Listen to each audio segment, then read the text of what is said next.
So let's start with the middle vascular layer. So till now we have completed outer layer, protective coats. So let's begin with the second layer, which is highly vascular. As you can see written here, highly vascular and nutritive. So इसमें बहुत ज़्यादा आपको भारी मात्रा में blood vessels मिलेंगे, right? And it is very nutritive. It has nutritions to provide to the innermost layer, that is retina. ये जो दोनों लेयर है, outer and middle layer, these two are basically working for the innermost layer retina, which is a real layer, sensory layer on which the image is formed. So यहाँ पे देखते हैं middle vascular layer में कितने portions हैं. Let's first see the diagram. Right, with the help of diagram, let's understand the middle layer, which is highly vascular. So this white one, which I have drawn in white color, you can see, just to distinguish it from the other two layers. It is a highly vascular, right? You can see here, this one. On the posterior side of the eyeball, it is thinner, right? On this portion, it is thinner. As it moves towards the anterior part, तो यहाँ पे क्या होगा? It becomes thicker. It slightly becomes thick, slightly thickened, just to form triangular shaped ciliary body. These two are the ciliary body. So it is a kind of extension. It is an extension of choroid. ये choroid का ही क्या है? Extension है ciliary body. It is arising from the ciliary body. Choroid से ciliary body arise हो रहा है, and then one more extension coming from ciliary body, coming from the ciliary body. Ciliary body itself continues forward to form iris, diaphragm-like structure. Iris.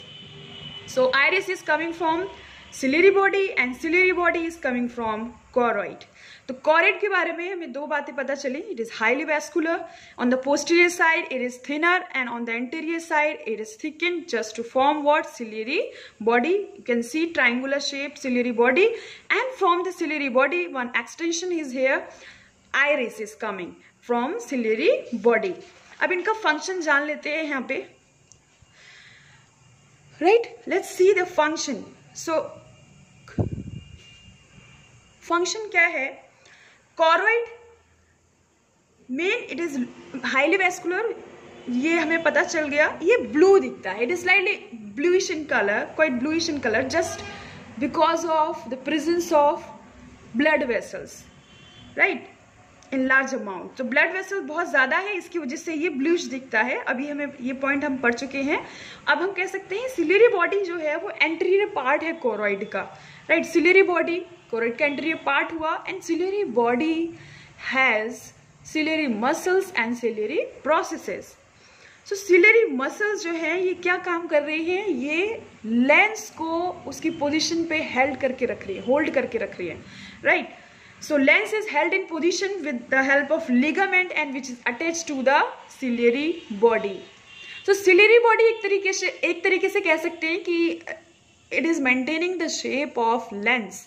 Lens का shape जो है वो कभी छोटा होगा, कभी बड़ा होगा, right? So lens shape keeps on changing. It keeps on fluctuating on the basis of what? On the basis of the position of an object from the eye, which if an object is located far away from the eye, then the lens shape will be different. If an object is closer to the eye, then it will be different. So जो lens का shape change हो रहा है, वो change कौन करेगा?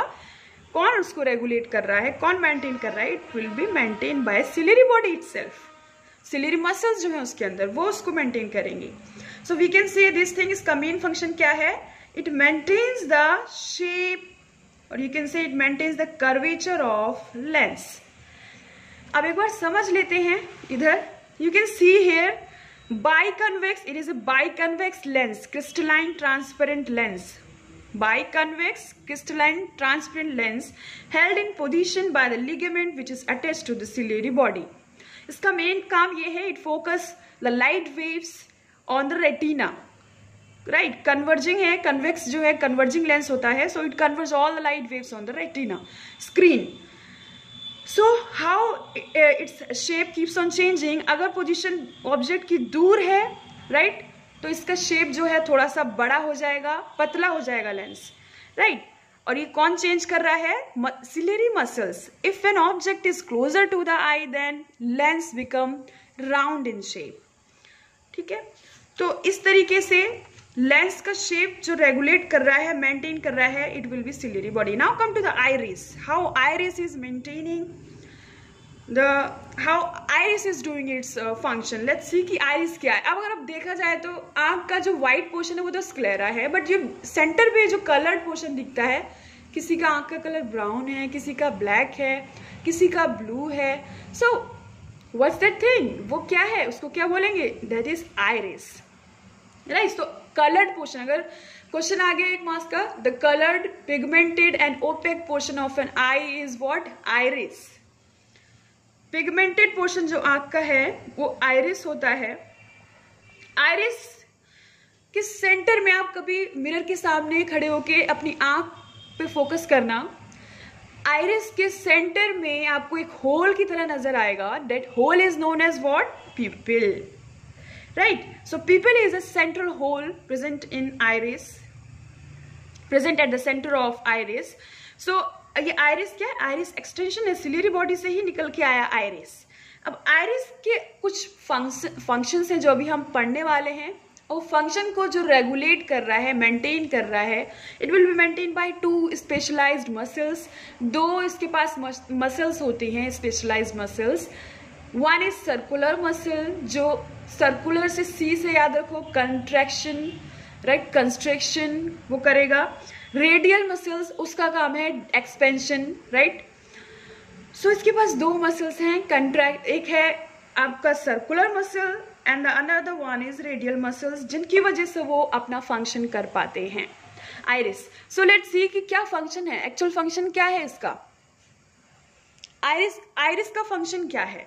सो iris has 2 main functions to do. First one क्या करेगा? Pupil, the hole of iris, उसका डायमीटर कौन मेंटेन कर रहा है? अच्छा, इससे पहले एक चीज और, अब आपके दिमाग में एक क्वेश्चन अराइज होना चाहिए कि किसी का आंख का कलर ब्राउन है, किसी का ब्लैक है, right. So why this colour differentiation is here? Colour different क्यों होता है? Why we are having different colour of eye? Because आपका iris, if your colour of iris is brown, it means iris is reflecting brown, brown pigment, brown color, brown light. So that's why. If your iris color is black, it is reflecting what? It is reflecting black light, black color, right? Not light, it is reflecting black color. So that's why we are having different colors of iris. So अब इसका function देख लीजिए, it regulates the diameter of the pupil. ये maintain कर रहा है diameter people का, कब पीपल का साइज छोटा होना है, कब बड़ा होना है। देन अदर वन इज, अब अमाउंट ऑफ लाइट कितनी एंटर होनी है आंख में, right, how much light is entering the eye, this is also control by iris. कभी ज्यादा लाइट ना आ जाए तो it may damage the cell of retina, so that's why. अब आइरिस के पास 2 मसल्स हैं, ये अब हमें पता चल गया है, सर्कुलर मसल, रेडियल मसल्स। दोनों के काम जो हैं, it is under the control of autonomous nervous system. These 2 muscles are working under the control of autonomous nervous system, and we know this thing, autonomous nervous system is basically control involuntary actions. Involuntary actions, ये सारे involuntary actions को control करेगा। Involuntary actions means those actions which are not in our control, right? So अब इसके autonomous nervous system, it has 2 main types of nervous system, sympathetic and parasympathetic, right? तो sympathetic nervous system basically क्या करता है, ये चीज़ों को stimulate करेगा, ये actions को stimulate कर देगा, मतलब increase rate को increase करेगा। वायलेंट एक्शंस जब होते हैं ना बहुत ज़्यादा, आप फ्लाइट में फ्राइटन और फियर, इन सब सिचुएशन में वायलेंट एक्शंस जो होंगे, कभी डर गए आप, दौड़ रहे हैं, राइट, तो बहुत जल्दी में हैं, रश, इन सब कंडीशन में आपका सिंपैथेटिक नर्वस सिस्टम काम करता है, right. While running your heart beat increases, so who is acting? Because of what? Because of which system? Sympathetic nervous system, your heartbeat increases. अब वो रिलैक्स और काम जो कर रहा है, it is doing, who is doing this? Parasympathetic nervous system. So calm, relax, relaxation, calmness. Who is doing this? Parasympathetic nervous system. ये basic है. ये सिंपैथेटिक का काम है एक्शंस को बढ़ा देना, इंक्रीज कर देना, स्टिमुलेट कर देना, और उसी वायलेंट एक्शन को काम और रिलैक्स करने का काम किसका है? पैरासिम्पैथेटिक का. यहाँ समझ में आया. अब हम पढ़ते हैं कि कैसे आइरिस काम कर रहा है with the help of this autonomous nervous system. अगर आप डिम लाइट में जा रहे हैं, आप कभी भी देखना अंधेरे कमरे में अगर जा रहे हो तो आपको एकदम से अपनी आंखों को एनलार्ज करके देखना पड़ेगा, right? So it means what? In such condition, in dim light, sympathetic nervous system stimulate radial muscles. Radial muscles को stimulate कर देगा, and because of this stimulation, what will happen? Pupil size enlarges. Pupil size क्या हो जाएगा? Enlarge हो जाएगा, expand हो जाएगा, बड़ा हो जाएगा.